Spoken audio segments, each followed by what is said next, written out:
ನಮಸ್ಕಾರ ಸ್ನೇಹಿತರೆ, ನಮ್ಮ ರೀಲ್ಸ್ ಯೂಟ್ಯೂಬ್ ಚಾನೆಲ್ಗೆ ಸ್ವಾಗತ. ಶ್ರೀ ಕೃಷ್ಣ ಪರಮಾತ್ಮನ ನುಡಿಗಳನ್ನು ಕೇಳಿ ನಿಮ್ಮ ಮನಸ್ಸನ್ನು ಹಗುರ ಮಾಡಿಕೊಳ್ಳಿ. ಮುಖದ ಮೇಲಿರುವ ಕಪ್ಪು ಕಲೆಗಳನ್ನು ಅಳಿಸಿ ಹಾಕುವುದಕ್ಕೆ ನೂರಾರು ಔಷಧಗಳನ್ನು ಬಳಸುವ ನಾವೆಲ್ಲರೂ ಮನಸ್ಸಿನ ತಪ್ಪು ಕಲ್ಪನೆಗಳನ್ನು ಅಳಿಸಿಕೊಳ್ಳಲು ಒಮ್ಮೆಯಾದರೂ ಯೋಚಿಸಬೇಕಲ್ಲವೇ? ಎದ್ದು ನಿಂತು ಗಟ್ಟಿಯಾಗಿ ಮಾತನಾಡುವುದಷ್ಟೇ ತಾಕತ್ತನ್ನುವುದಿಲ್ಲ. ಸುಮ್ಮನೆ ಕುಳಿತು ಮಾತುಗಳನ್ನು ಕೇಳಿಸಿಕೊಳ್ಳುವ ತಾಳ್ಮೆಯೂ ಕೂಡ ಒಂದು ರೀತಿ ತಾಕತ್ತೆ. ನಿಮ್ಮಲ್ಲಿ ಇರುವುದನ್ನು ಕೊಟ್ಟು ನೋಡಿ.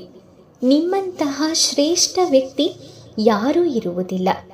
ಕೊಟ್ಟಿರುವುದನ್ನು ಪುನಃ ಕೇಳಿ ನೋಡಿ. ನಿಮ್ಮಂತಹ ದುಷ್ಟ ವ್ಯಕ್ತಿ ಯಾರೂ ಇರುವುದಿಲ್ಲ.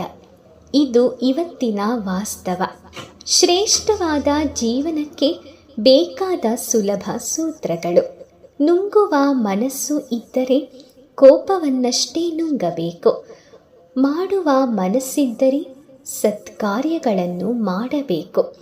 ತ್ಯಜಿಸುವ ಮನಸ್ಸಿದ್ದರೆ ದುರ್ಗುಣಗಳನ್ನು ತ್ಯಜಿಸಬೇಕು. ಹೇಳುವ ಮನಸ್ಸಿದ್ದರೆ ಸತ್ಯವನ್ನೇ ಹೇಳಬೇಕು. ನೀಡುವ ಮನಸ್ಸಿದ್ದರೆ ವಿದ್ಯೆ ಅನ್ನವನ್ನು ನೀಡಬೇಕು. ನೆನೆಯುವ ಮನಸ್ಸಿದ್ದರೆ ಸಹಾಯ ಮಾಡಿದವರನ್ನು ನೆನೆದುಕೊಳ್ಳಬೇಕು. ಬಾಳುವ ಮನಸ್ಸಿದ್ದರೆ ಹಕ್ಕಿಯಂತೆ ಬಾಳಬೇಕು. ನಡೆಯುವ ಮನಸ್ಸಿದ್ದರೆ ಧರ್ಮದಂತೆ ನಡೆಯಬೇಕು. ಪೂಜಿಸುವ ಮನಸ್ಸಿದ್ದರೆ ತಂದೆ ತಾಯಿಯನ್ನು ಪೂಜಿಸಬೇಕು. ಯಶಸ್ಸಿನ ವೇದಿಕೆಯ ಮೇಲೆ ಹೊಳೆಯಬೇಕಾದರೆ ಕೊಳಕು ಮನಸ್ಸುಗಳ ಕಾಲ್ತುಳಿತಕ್ಕೆ ಕುಗ್ಗದೆ ಎದ್ದು ನಿಲ್ಲಬೇಕು. ನೀವು ಎದ್ದು ನಿಂತಾಗ ತುಳಿದವರೆಲ್ಲ ತಲೆ ತಗ್ಗಿಸುವಂತೆ ಆಗುತ್ತಾರೆ. ನಿನ್ನ ಗೆಲುವೆ ಅವರು ತಲೆ ತಗ್ಗಿಸುವಂತೆ ಮಾಡುತ್ತದೆ. ದೇವರ ಇಚ್ಛೆ ಇಲ್ಲದೆ ಪ್ರಕೃತಿಯ ಒಂದು ಹುಲ್ಲು ಕಡ್ಡಿಯು ಅಲುಗಾಡುವುದಿಲ್ಲ. ಯಾರು ಯಾವಾಗ ಏನಾಗಬೇಕು ಮೊದಲೇ ಬರೆದಾಗಿರುತ್ತದೆ. ಇನ್ನು ಭಯವೇಕೆ ಪಡಬೇಕು? ಸಾವಿಗಿಂತಲೂ ಮಿಗಿಲಾಗಿ ಇನ್ನೇನು ಆಗಬಹುದು? ಬದುಕಬೇಕು ಆತ್ಮಸಾಕ್ಷಿಗೆ ಮೋಸ ಮಾಡದಂತೆ. ಬದುಕಿ ತೋರಿಸಬೇಕು ನಮ್ಮ ಅಂತರಾಳವೇ ನಮ್ಮನ್ನು ಮೆಚ್ಚುವಂತೆ. ಭಗವಾನ್ ಶ್ರೀ ಕೃಷ್ಣ ಪರಮಾತ್ಮ ಹೇಳುತ್ತಾರೆ, ಯಾವುದೇ ಒಬ್ಬ ವ್ಯಕ್ತಿ ಮನುಷ್ಯ ಸಮಯ ಮತ್ತು ಪರಿಸ್ಥಿತಿಯನ್ನು ನೋಡಿ ನಿಂದನೆಯನ್ನು ಮಾಡಬಾರದು. ಏಕೆಂದರೆ ಅವರ ಸಮಯ ಯಾವಾಗ ಬೇಕಾದರೂ ಬದಲಾವಣೆ ಆಗಬಹುದು. ನೀವು ಎಷ್ಟೇ ಶಕ್ತಿಶಾಲಿಗಳಾಗಿರಬಹುದು, ಆದರೆ ಸಮಯ ಎನ್ನುವುದು ಎಲ್ಲರಿಗಿಂತಲೂ ಬಹಳಷ್ಟು ಶಕ್ತಿಶಾಲಿ ಆಗಿರುತ್ತದೆ. ಕೆಟ್ಟವರು ಎಷ್ಟೇ ಮೆರೆಯಲಿ, ನೀನು ಪ್ರತಿಕ್ರಿಯಿಸದೆ ಸುಮ್ಮನಿದ್ದು ಬಿಡು. ಅವರ ವಿನಾಶವನ್ನು ಸದ್ಯದಲ್ಲಿ ಅವರೇ ನೋಡುತ್ತಾರೆ. ಅವರ ವಿನಾಶ ಬಂದೇ ಬರುತ್ತದೆ. ಹಾಗೇನೆ ನೀನು ಹಾಕಿದ ಪ್ರತಿಯೊಂದು ಕಣ್ಣೀರ ಹನಿಗಳಿಗೂ ಬೆಲೆ ತಿಳಿಯುತ್ತದೆ, ಬೆಲೆ ಸಿಗುತ್ತದೆ. ಕಾಲ ಯಾವತ್ತೂ ಒಂದೇ ರೀತಿಯಾಗಿ ಇರುವಂಥದ್ದಲ್ಲ. ಇವತ್ತು ಸೋತವರು ನಾಳೆ ಗೆದ್ದೇ ಗೆಲ್ಲುತ್ತಾರೆ. ಕೆಟ್ಟವರ ಕೆಟ್ಟತನದಿಂದ ಅಲ್ಪ ಸ್ವಲ್ಪವಷ್ಟೇ ನಾಶ ಆಗುತ್ತದೆ. ಆದರೆ ಒಳ್ಳೆಯವರ ಮೌನ ಮಹಾವಿನಾಶಕ್ಕೆ ಕಾರಣವಾಗುತ್ತದೆ. ನೆನಪಿರಬೇಕು, ಯಾರೋ ಯಾವುದೇ ರೀತಿಯ ಆಲೋಚನೆಗಳೊಂದಿಗೆ ಬದುಕುತ್ತಾರೋ ಹಾಗೂ ಅವರ ನಡತೆಗಳು ಸತ್ಯವಾಗಿರುತ್ತದೆಯೋ ಅವರ ಜೀವನದ ರಥಕ್ಕೆ ದೇವರೇ ಸಾರಥಿ ಆಗಿರುತ್ತಾನಂತೆ. ದೇವರು ಮನುಷ್ಯನನ್ನು ಸೃಷ್ಟಿ ಮಾಡುವಾಗ ಯಾವುದೇ ತಪ್ಪು ಮಾಡುವುದಿಲ್ಲ. ಆದರೆ ಜೀವನದ ಬಗ್ಗೆ ಮನುಷ್ಯನಿಗಿರುವ ಕ್ಷುಲ್ಲಕವಾದ ಆಲೋಚನೆಗಳಿಂದಾಗಿ ತಪ್ಪುಗಳು ಸಂಭವಿಸುತ್ತದೆ. ದೇವರು ನಮಗೆ ಏನು ಕೊಟ್ಟಿದ್ದಾನೆ ಎನ್ನುವುದು ಮುಖ್ಯವಾಗುವುದಿಲ್ಲ. ಕೊಟ್ಟಿರುವುದನ್ನು ನಾವು ಹೇಗೆ ಬಳಸಿಕೊಂಡಿದ್ದೇವೆ ಎನ್ನುವುದು ಮುಖ್ಯವಾಗುತ್ತದೆ. ಗಿಡ ಯಾವತ್ತೂ ಅಷ್ಟೇ, ಉದುರಿ ಹೋದ ಎಲೆ ಹೂವುಗಳ ಬಗ್ಗೆ ಚಿಂತಿಸುವುದೇ ಇಲ್ಲ. ಹೊಸ ಹೂವಿನ ಸೃಷ್ಟಿಯೇ ಅದರ ಧ್ಯಾನ. ಕಳೆದು ಹೋದುದಕ್ಕೆ ಚಿಂತೆ ಮಾಡಬೇಡ. ಹೊಸತನ್ನು ಸೃಷ್ಟಿಸುವ ಉತ್ಸಾಹ ಇರಲಿ. ಸಿಟ್ಟು ನಮ್ಮಲ್ಲಿರುವ ಎಲ್ಲ ಅವಗುಣಗಳನ್ನು ಹೊರಗಡೆ ತರುತ್ತದೆ. ತಾಳ್ಮೆ ಜಗತ್ತಿನ ಎಲ್ಲ ಒಳ್ಳೆಯ ಸಂಗತಿಗಳನ್ನು ಒಳಗಡೆ ತರುತ್ತದೆ. ಬದುಕು ಎನ್ನುವುದು ಸಂತೋಷ, ದುಃಖ, ಕಷ್ಟ ಮತ್ತು ಸುಖಗಳ ಒಂದು ವೃತ್ತವಿದ್ದಂತೆ. ಒಂದಾದ ಮೇಲೆ ಇನ್ನೊಂದು ಬಂದೇ ಬರುತ್ತದೆ. ಕಾಯುವ ತಾಳ್ಮೆಯಷ್ಟೇ ಇರಬೇಕು. ನಾಲಿಗೆಗೆ ಮೂಳೆ ಇಲ್ಲದಿರಬಹುದು, ಆದರೆ ಅದು ಒಂದು ಹೃದಯವನ್ನೇ ಒಡೆಯಬಲ್ಲ ಶಕ್ತಿ ಹೊಂದಿದೆ. ಆದ್ದರಿಂದಲೇ ನಿಮ್ಮ ಮಾತಿನ ಬಗ್ಗೆ ಎಚ್ಚರಿಕೆ ಇರಲಿ. ಎಂದಿಗೂ ನೀವು ನೆನಪಿಡಲೇಬೇಕಾದ 12 ವಿಚಾರಗಳಿವು. ಆಗಿ ಹೋಗಿರುವುದನ್ನು ಬದಲಾಯಿಸಲು ಆಗುವುದಿಲ್ಲ. ಬೇರೆಯವರ ಅಭಿಪ್ರಾಯ ನಿಮ್ಮ ವಾಸ್ತವವಲ್ಲ. ಒಬ್ಬೊಬ್ಬರಿಗೆ ಒಂದೊಂದು ದಾರಿ ಇರುತ್ತದೆ. ಕಾಲ ಕಳೆದಂತೆ ಎಲ್ಲವೂ ಸುಧಾರಿಸುತ್ತದೆ. ತಾಳ್ಮೆ ಇರಲಿ. ಬೇರೆಯವರ ಬಗ್ಗೆ ನಿಮಗಿರುವ ಅಭಿಪ್ರಾಯಗಳು ನಿಮ್ಮ ವ್ಯಕ್ತಿತ್ವಕ್ಕೆ ಹಿಡಿದ ಕನ್ನಡಿ ಇದ್ದಂತೆ. ತುಂಬ ಜಾಸ್ತಿ ಯೋಚನೆ ಮಾಡುವುದರಿಂದ ದುಃಖ ಹೆಚ್ಚಾಗುತ್ತದೆ. ಸಂತೋಷ ಇರುವುದು ನಿಮ್ಮೊಳಗೆ, ಹೊರಗೆಲ್ಲೂ ಹುಡುಕಬೇಡಿ. ಒಳ್ಳೆ ಯೋಜನೆಗಳಿಂದ ಒಳ್ಳೆಯ ಪರಿಣಾಮಗಳು ಬರುತ್ತದೆ. ಹಾಗೆಯೇ ಒಳ್ಳೆಯ ಆಲೋಚನೆಗಳಿಂದ ಒಳ್ಳೆಯ ಪರಿಣಾಮಗಳೇ ಸಿಗುತ್ತದೆ. ನೀವು ನಕ್ಕರೆ ಜಗತ್ತು ಸಹ ನಗುತ್ತದೆ. ಪ್ರೀತಿ ವಾತ್ಸಲ್ಯಗಳಿಗೆ ಬೆಲೆ ಕಟ್ಟಬಾರದು. ನೀವು ಆಗಲ್ಲ ಅಂತ ಕೈಬಿಟ್ಟರೆ ಮಾತ್ರವೇ ಸೋಲಾಗುತ್ತದೆ. ಮಾಡಿದ್ದನ್ನು ಉಣ್ಣಲೇಬೇಕಾಗುತ್ತದೆ. ಕರ್ಮಕ್ಕೆ ಪ್ರತಿಫಲ ಇದ್ದೇ ಇರುತ್ತದೆ. ನಿನ್ನ ಕರ್ತವ್ಯವನ್ನು ನೀನು ಮಾಡುತ್ತಾ ಹೋಗು ಸಾಕು. ಮಿಕ್ಕಿದ್ದೆಲ್ಲವನ್ನು ಆ ಭಗವಂತನಿಗೆ ಬಿಟ್ಟು ಬಿಡು. ಮನುಷ್ಯನಿಗೆ ಬದುಕಿನಲ್ಲಿ ಕಷ್ಟಗಳು ಬರಲೇಬೇಕು. ಏಕೆಂದರೆ ಸಂಕಷ್ಟಗಳು ಇದ್ದರೇನೆ ಯಶಸ್ಸಿಗೆ, ಸಾಧನೆಗೆ ಹೆಚ್ಚು ಸಂಭ್ರಮ ಸಿಗುವುದು. ಯಾವುದೇ ಕೆಲಸ ಮಾಡಲು ಬೇಕಾಗಿರುವುದು ಬರೀ ಕೌಶಲ್ಯವಲ್ಲ, ಮಾಡಲೇಬೇಕು ಎಂಬ ಹಂಬಲವೂ ಇರಬೇಕು. ಮಾಡಿಯೇ ತೀರುವ ಮನೋಬಲವೂ ಇರಬೇಕು. ಕೆಲವರು ಗೌರವಕ್ಕೆ ಅರ್ಹರಲ್ಲ ಎಂದು ಗೊತ್ತಿದ್ದರೂ ಗೌರವವನ್ನು ಕೊಡುವುದು ಒಳ್ಳೆಯದು. ಆದ್ದರಿಂದ ಅವರ ಗೌರವವೇನು ಕಡಿಮೆಯಾಗುತ್ತೆ ಅಂದುಕೊಳ್ಳಬೇಡಿ. ಅದರಿಂದ ಅವರ ಯಾವ ಗೌರವವೂ ಹೆಚ್ಚುವುದೂ ಇಲ್ಲ, ಕಡಿಮೆಯಾಗುವುದೂ ಇಲ್ಲ. ಆದರೆ ಇದರಿಂದ ಖಂಡಿತ ನಮ್ಮ ಗೌರವ ಹೆಚ್ಚಾಗೇ ಆಗುತ್ತದೆ. ಬೇರೆಯವರಲ್ಲಿರುವ ಒಳ್ಳೆಯತನಗಳನ್ನು ಹುಡುಕುತ್ತಾ ಹೋದಾಗಲೇ ನಮ್ಮೊಳಗಿನ ಒಳ್ಳೆಯತನಗಳು ಹೊರಗಡೆ ಬರುತ್ತದೆ. ಯಾವುದೇ ಸಂದರ್ಭದಲ್ಲೂ ನಿಮ್ಮ ಜೀವನ ಸ್ಥಾನಮಾನವನ್ನು ಬೇರೆಯವರೊಂದಿಗೆ ಹೋಲಿಸಿಕೊಳ್ಳಬೇಡಿ. ಹೋಲಿಕೆ ಮಾಡಿಕೊಂಡರೆ ನೀವೆಂದಿಗೂ ಸಮಾಧಾನವಾಗಿ ಇರಲು ಸಾಧ್ಯವಿಲ್ಲ. ನಿಮ್ಮ ಜೀವನ ನಿಮ್ಮದು, ಅದು ಬೇರೆಯವರದ್ದಾಗಲು ಹೇಗೆ ಸಾಧ್ಯ? ಸದಾಕಾಲ ಯಾವಾಗಲೂ ನಿಮ್ಮ ಆಲೋಚನೆಗಳಲ್ಲೇ ಇರಿ.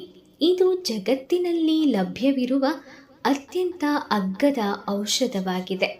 ಮನುಷ್ಯ ದೊಡ್ಡವನಾಗುವುದು ದೊಡ್ಡ ದೊಡ್ಡ ಮಾತುಗಳಿಂದಲ್ಲ, ಸಣ್ಣ ಪುಟ್ಟ ವಿಷಯಗಳನ್ನು ಅರ್ಥ ಮಾಡಿಕೊಂಡು ವ್ಯವಹರಿಸುವುದರಿಂದ. ಸೋಲುಗಳಿಂದ ಯಾವತ್ತೂ ಕಂಗೆಡಬೇಡಿ. ಏಕೆಂದರೆ ಅತ್ಯಂತ ಯಶಸ್ವಿ ಎನಿಸಿರುವ ಗಣಿತ ಆರಂಭವಾಗುವುದು ಶೂನ್ಯದಿಂದಲೇ. ಏನೂ ಇಲ್ಲದಿದ್ದಾಗ ನಿಮ್ಮ ತಾಳ್ಮೆ ಹಾಗೂ ಎಲ್ಲವೂ ಇದ್ದಾಗ ನಿಮ್ಮ ವರ್ತನೆ, ಇವೆರಡೂ ಅಂಶಗಳು ನಿಮ್ಮ ವ್ಯಕ್ತಿತ್ವವನ್ನು ನಿರ್ಣಯಿಸುತ್ತದೆ. ಕಷ್ಟದಲ್ಲಿ ನಿಮಗೆ ನೆರವಾದವರು, ಕಷ್ಟದಲ್ಲಿ ನಿಮ್ಮ ಕೈ ಬಿಟ್ಟವರು, ನಿಮ್ಮನ್ನು ಕಷ್ಟಕ್ಕೆ ದೂಡಿದವರು, ಈ 3 ಬಗೆಯ ಜನರನ್ನು ಜೀವನದಲ್ಲಿ ಎಂದಿಗೂ ಮರೆಯಬಾರದು. ಜೀವನ ಎಂದರೆ ನಾವೇ ರಕ್ಷಿಸಿಕೊಳ್ಳುವ, ಆದರೆ ಅಳಿಸಲು ಅವಕಾಶವಿಲ್ಲದ ಚಿತ್ರಕಲೆ ಎಂಬುದನ್ನು ನೆನಪಿಡಿ. ಹಾಗಾಗಿ ಒಂದೊಂದು ಗೆರೆ ಎಳೆಯುವಾಗಲೂ ಎಚ್ಚರವಿರಬೇಕು. ಚಿಂತೆ ಮಾಡುವುದರಿಂದ ನಾಳಿನ ಸಮಸ್ಯೆಗಳೇನೂ ಪರಿಹಾರವಾಗುವುದಿಲ್ಲ. ಆದರೆ ಇಂದಿನ ನೆಮ್ಮದಿಯಂತೂ ನಾಶವಾಗಿ ಹೋಗುತ್ತದೆ. ಚಿಂತೆ ಮಾಡುವುದರಿಂದ ನಾಳೆ ಸಮಸ್ಯೆಗಳು ಹೆಚ್ಚಾಗಲೂಬಹುದು. ನಿಮ್ಮ ಚಿಂತೆಗಳನ್ನು ಬಿಟ್ಟು ಬಿಡಿ. ಮುಂದೇನು ಮಾಡಬೇಕು ಎನ್ನುವ ಆಲೋಚನೆಗಳನ್ನು ಮಾಡಿ. ಕಿರಿಯರಾಗಿದ್ದಾಗ ಹಿರಿಯರನ್ನು ಗೌರವಿಸಿ. ಸಬಲರಾಗಿದ್ದಾಗ ದುರ್ಬಲರಿಗೆ ಸಹಾಯ ಮಾಡಿ. ಏಕೆಂದರೆ ಬದುಕಿನಲ್ಲಿ ನೀವು ಒಂದು ದಿನ ಹಿರಿಯರಾಗುತ್ತೀರಿ, ಹಾಗೆ ದುರ್ಬಲರೂ ಆಗುತ್ತೀರಿ.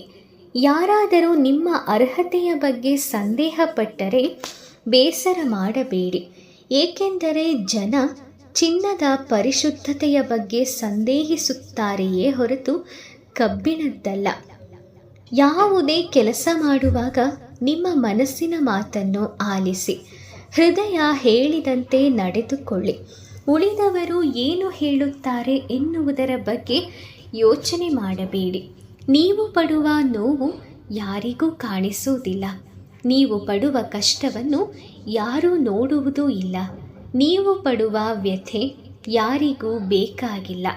ಆದರೆ ನಿಮ್ಮ ತಪ್ಪುಗಳನ್ನು ಮಾತ್ರ ಎಲ್ಲರೂ ಕೈ ಎತ್ತಿ ತೋರಿಸುತ್ತಾರೆ. ನಿಮ್ಮ ಬಗ್ಗೆ ಯೋಚನೆ ಮಾಡಲು ಮಿದುಳನ್ನು ಬಳಸಿ. ಇನ್ನೊಬ್ಬರ ವಿಷಯಕ್ಕೆ ಬಂದಾಗ ಹೃದಯದಿಂದ ಸ್ಪಂದಿಸಿ. ಜೀವನವೆಂದರೆ ನಾವೇ ರಚಿಸಿಕೊಳ್ಳುವ ಒಂದು ಚಿತ್ರಕಲೆ. ನಮ್ಮ ಚಿತ್ರದಲ್ಲಿ ಹಲವಾರು ವಿಭಿನ್ನ ಜನಗಳು ಬರುತ್ತಾರೆ. ನಮ್ಮ ಈ ಕಥೆಯಲ್ಲಿ ಯಾವುದೂ ಕೂಡ ಶಾಶ್ವತವಲ್ಲ. ಬಂದವರು ಹೋಗಲೇಬೇಕು. ಆದರೆ ನಾವು ಅವರಿಂದ ಕಲಿತ ಪಾಠಗಳಿಂದ ನಮ್ಮ ಜೀವನವನ್ನು ಸುಭದ್ರ ಮಾಡಿಕೊಳ್ಳದೆ ಹೋದರೆ ನಾವೇ ಸೋಲಬೇಕಾಗುತ್ತದೆ. ಸೋಲನ್ನು ಹೃದಯಕ್ಕೆ ಇಳಿಯಲು ಯಾವತ್ತೂ ಬಿಡಬೇಡಿ. ಗೆಲುವನ್ನು ತಲೆಗೇರಲು ಬಿಡಬಾರದು. ಕೇಳುವಿಕೆ ಅನ್ನೋದೊಂದು ಅದ್ಭುತವಾದ ಶಕ್ತಿ. ಹೆಚ್ಚಿನವರು ಪ್ರತ್ಯುತ್ತರ ಕೊಡುವ ಉದ್ದೇಶದಿಂದಲೇ ಕೇಳುತ್ತಾರೆ. ಆದರೆ ನಿಜವಾದ ಕೇಳುವಿಕೆಯ ಉದ್ದೇಶ ಅರ್ಥ ಮಾಡಿಕೊಳ್ಳುವುದಾಗಿದೆ.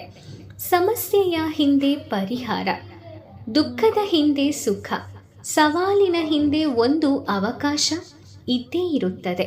ಕಾಯಬೇಕಷ್ಟೆ. ದೇವರ ಮಾತಿದು. ದೇಹಕ್ಕೆ ಹಸಿವಾದರೆ ಪ್ರಸಾದದ ಅಗತ್ಯವುಂಟು. ಹಾಗೆಯೇ ಮನಸ್ಸಿನ ಹಸಿವಿಗೆ ಪ್ರಾರ್ಥನೆಯ ಅಗತ್ಯವುಂಟು. ಪ್ರಸಾದ ಸೇವನೆಯಲ್ಲೂ ಪ್ರಾರ್ಥನೆಯಲ್ಲೂ ಏಕಾಗ್ರತೆ ಅವಶ್ಯಕ. ಸತ್ಯ ಹೇಳುವವನಿಗಿಂತ ಸತ್ಯವನ್ನು ಒಪ್ಪಿಕೊಳ್ಳುವವನು ಶ್ರೇಷ್ಠ ವ್ಯಕ್ತಿಯಾಗುತ್ತಾನೆ. ಇದರ ಅರ್ಥ ಬೇರೆಯವರ ಅನಾಚಾರವನ್ನು ಸ್ಪಷ್ಟ ರೂಪದಿಂದ ಸತ್ಯ ಹೇಳುವವನು ತನ್ನ ಅನಾಚಾರವನ್ನು ಅಸ್ಪಷ್ಟ ರೂಪದಿಂದ ಅಸತ್ಯ ಹೇಳಿದರೆ ಬೇರೆಯವರ ಅನಾಚಾರದ ಬಗ್ಗೆ ಮಾತನಾಡುವುದಕ್ಕೆ ಯೋಗ್ಯನಲ್ಲ. ನೀವು ನಿಮ್ಮ ವೈರಿಯನ್ನು ಕೊಲ್ಲಬೇಕಾದರೆ ಅವನ ತಲೆ ತೆಗೆಯಬೇಕಾಗಿಲ್ಲ. ನಮ್ಮ ತಲೆಯಿಂದ ಅವನನ್ನು ತೆಗೆದು ಹಾಕಿದರೆ ಸಾಕು. ಮನಸ್ಸು ಸಮಸ್ಯೆ ಅಲ್ಲ. ಮನಸ್ಥಿತಿ ಬದಲಾದರೆ ಎಲ್ಲವೂ ಸರಿ ಹೋಗುತ್ತದೆ. ನಕಾರಾತ್ಮಕ ಪ್ರತಿಕ್ರಿಯೆಗಳನ್ನು ಅತ್ಯಂತ ತಾಳ್ಮೆಯಿಂದ ನಗು ನಗುತ್ತಾ ಆಲಿಸುವ ಸಾಮರ್ಥ್ಯ ಬಂದ ದಿನ ನೀವು ಪ್ರೌಢರಾಗಿದ್ದೀರಿ ಎಂದರ್ಥ. ತಾಯಿ ತನ್ನ ಮಗುವಿನ ಒಳಿತಿಗಾಗಿ ಹೇಗೆ ಶಿಕ್ಷೆ ನೀಡುತ್ತಾಳೋ ಹಾಗೆ ಭಗವಂತನೂ ಸಹ ನಮ್ಮ ಉದ್ಧಾರಕ್ಕಾಗಿಯೇ ದುಃಖಗಳನ್ನು ಕೊಡುತ್ತಾನೆ. ಇದು ಶಿಕ್ಷೆಯಲ್ಲ, ಶಿಕ್ಷಣವಾಗಿದೆ. ಸಂಬಂಧಗಳು ಮತ್ತು ಹಣವನ್ನು ಸಮಾನ ಗೌರವದಿಂದ ಆಧರಿಸಿ. ಏಕೆಂದರೆ ಎರಡನ್ನೂ ಗಳಿಸಲು ಕಷ್ಟ ಆಗುತ್ತದೆ. ಕಳೆದುಕೊಳ್ಳುವುದು ತುಂಬ ಸುಲಭ, ಆದರೆ ಪಡೆದುಕೊಳ್ಳುವುದು ತುಂಬ ಕಠಿಣ. ಹೆಚ್ಚಿನವರು ಖರ್ಚು ಮಾಡಿ ಉಳಿದದ್ದು ಉಳಿತಾಯ ಎಂದು ಭಾವಿಸುತ್ತಾರೆ. ಆದರೆ ಉಳಿತಾಯ ಮಾಡಿ ಉಳಿದದ್ದನ್ನು ಖರ್ಚು ಮಾಡಬೇಕು. ಖುಷಿಯಾಗಿರುವವರಿಗೆ ನಿಜವಾಗಿಯೂ ಬದುಕಿನಲ್ಲಿ ಉಕ್ಕಿ ಹರಿಯುವ ಸಂತೋಷವೇನೂ ಇರುವುದಿಲ್ಲ. ಆದರೆ ಅವರು ಎಂತಹ ಸಂದರ್ಭ ಎದುರಾದರೂ ಖುಷಿಯಾಗಿರಬೇಕೆಂದು ನಿರ್ಧರಿಸಿರುತ್ತಾರೆ. ನಮ್ಮ ವ್ಯಕ್ತಿತ್ವಕ್ಕೆ ತಕ್ಕಂತೆ ನಮ್ಮ ಗೆಳೆಯರು ಇರುತ್ತಾರೆ. ಹಾಗೆ ನಮ್ಮ ವ್ಯಕ್ತಿತ್ವವನ್ನು ಬದಲಾಯಿಸಿಕೊಂಡಾಗ ಅವರೂ ಸಹ ಬದಲಾಗೇ ಆಗುತ್ತಾರೆ. ಇದು ಮನುಷ್ಯನ ಗುಣವಷ್ಟೇ. ಹಾಗಾಗಿ ನಾವು ನಮ್ಮ ವ್ಯಕ್ತಿತ್ವದ ಆಧಾರವಾಗಿಯೇ ಇರೋಣ.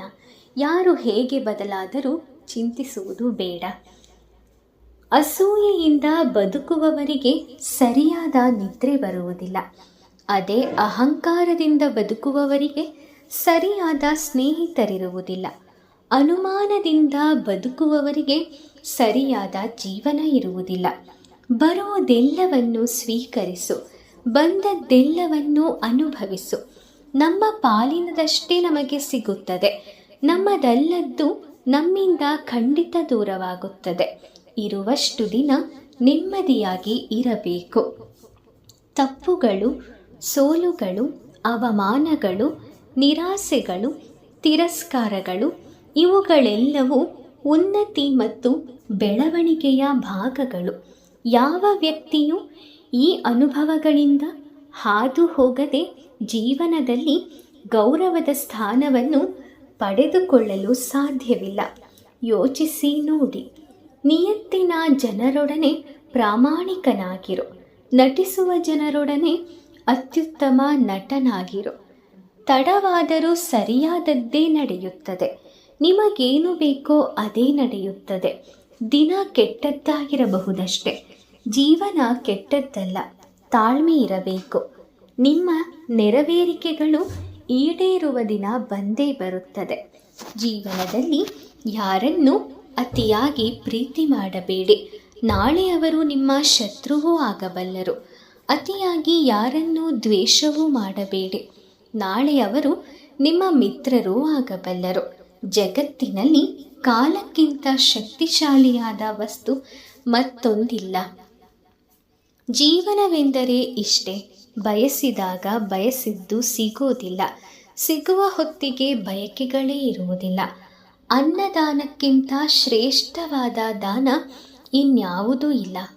ಅನ್ನದಾನ ಮಾಡುವುದು ಕೂಡ ಒಳ್ಳೆಯದೇ. ಆದರೆ ಒಬ್ಬರ ಜೀವನಕ್ಕೆ ಅನ್ನ ಗತಿಯಿಲ್ಲದಾಗ ಅನ್ನದಾನ ಮಾಡುವುದಕ್ಕಿಂತ ಅನ್ನಕ್ಕೆ ದಾರಿ ಮಾಡಿಕೊಳ್ಳುವುದು ಇನ್ನೂ ಶ್ರೇಷ್ಠ ಕೆಲಸ. ಭಯಪಟ್ಟು ಕುಳಿತುಕೊಂಡರೆ ಬದುಕುವುದು ಅಸಾಧ್ಯ. ತಪ್ಪು ಸರಿಯೋ ಹೆಜ್ಜೆ ಹಾಕಿ ನೋಡಿ. ಗೆದ್ದರೆ ಮುಂದಕ್ಕೆ ನಡೆಯಬಹುದು. ಸೋತರೆ ಮುಂದೆ ಏನು ಮಾಡಬೇಕೆನ್ನುವ ಪಾಠ ಕಲಿಯಬಹುದು. ಬೇರೆಯವರು ನಿಮ್ಮನ್ನು ತಪ್ಪಾಗಿ ತಿಳಿದುಕೊಳ್ಳುತ್ತಾರೆಂದು ನೊಂದುಕೊಳ್ಳಬಾರದು. ಏಕೆಂದರೆ ಅವರ ತಿಳುವಳಿಕೆ ಎಷ್ಟಿದೆಯೋ ಅಷ್ಟೇ ಅವರು ನಿಮ್ಮನ್ನು ತಿಳಿದುಕೊಂಡಿರುತ್ತಾರೆ. ಅದರಲ್ಲಿ ನಿಮ್ಮ ತಪ್ಪೇನೂ ಇಲ್ಲ. ಕಾಗೆ ಕಪ್ಪು ಬಣ್ಣವಾದರೂ ಹಂಚಿ ತಿನ್ನುವ ಮನಸ್ಸನ್ನು ಹೊಂದಿದೆ. ಬದುಕುವುದಕ್ಕೆ ಬೇಕಾಗಿರುವುದು ಬಣ್ಣವಲ್ಲ, ಬಣ್ಣ ಬದಲಿಸದೇ ಇರುವ ಗುಣ. ಗಾಯವಾಗದಿದ್ದರೆ ಧೈರ್ಯ ಬರುವುದಿಲ್ಲ. ತಪ್ಪು ಮಾಡದೇ ಇದ್ದರೆ ಕಲಿಯುವುದಿಲ್ಲ. ಸೋಲದಿದ್ದರೆ ಗೆಲ್ಲುವುದಿಲ್ಲ.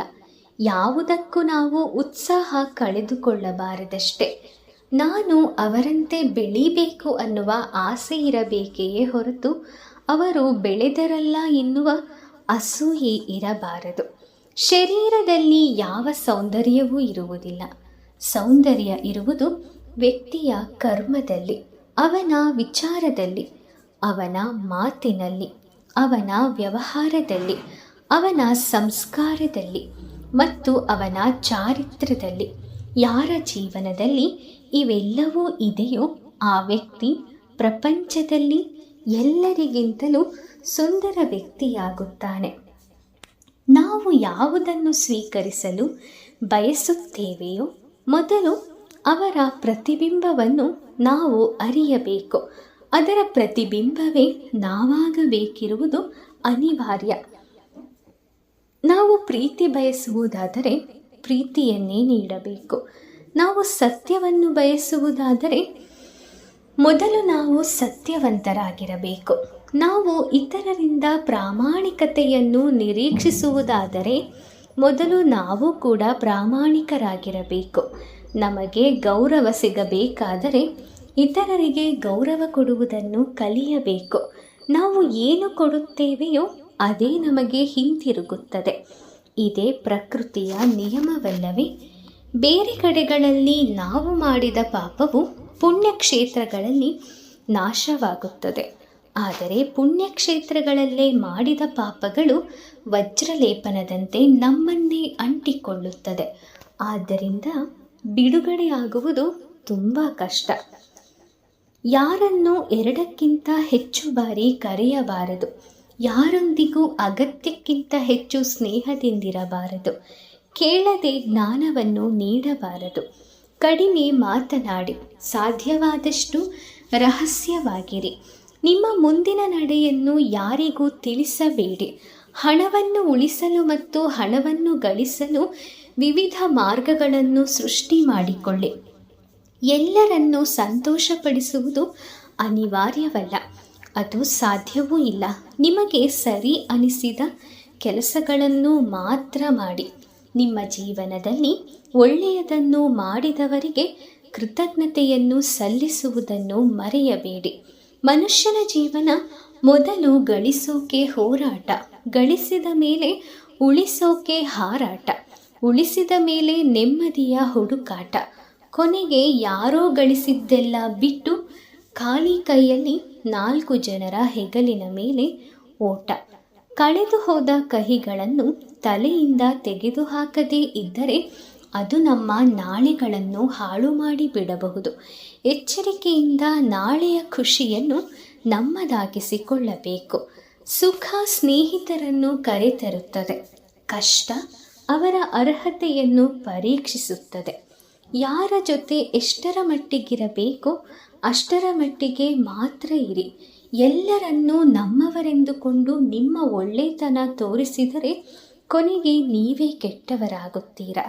ನಿನ್ನನ್ನು ನೀನು ಬಲಹೀನನೆಂದು ಭಾವಿಸುವುದು ಬೇಡ. ನೀನು ಬಿದ್ದರೆ ಎದ್ದು ನಿಲ್ಲಲು ಪ್ರಯತ್ನ ಪಡು, ಹೋರಾಡು. ಸಂಪೂರ್ಣವಾದ ನಿಷ್ಠೆಯಿಂದ ನಿನ್ನ ಕರ್ತವ್ಯ ಕರ್ಮವನ್ನು ನೀನು ಮಾಡು, ನಿಭಾಯಿಸು. ಉಳಿದದ್ದೆಲ್ಲವನ್ನು ನನಗಾಗಿ ಬಿಟ್ಟು ಬಿಡು. ಕನಸಿನ ಗೋಪುರ ಕಟ್ಟಿ ನಿರೀಕ್ಷೆಯಲ್ಲಿ ಬದುಕುವುದಕ್ಕಿಂತ ಬದುಕು ಬಂದಂತೆ ಅನುಭವಿಸುತ್ತಾ ನೆಮ್ಮದಿ ಕಾಣುವುದೇ ಉತ್ತಮ. ಸಮಯವನ್ನು ಅರ್ಥ ಮಾಡಿಕೊಳ್ಳುವುದು ಜಾಣತನ.